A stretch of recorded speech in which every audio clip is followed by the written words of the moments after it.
Back in the November 2024 EMRAP, Justin Morgenstern talked about pediatric surgical airway approach.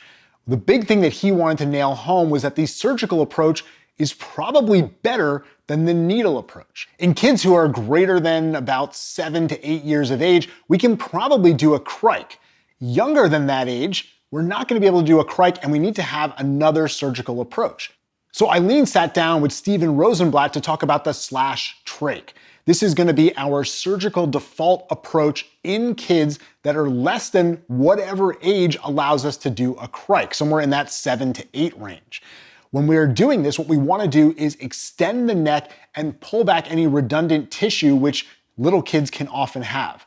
We're going to do a long vertical incision just like we recommend for crike. Then we're going to cut into the trachea directly. We're going to put a finger into that trachea to make sure that we're in the right place.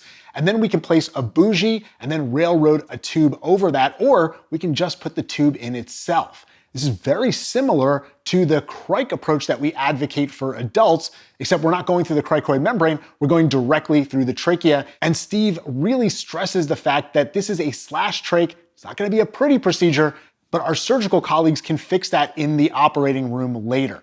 Our goal should be to secure an airway as rapidly as possible.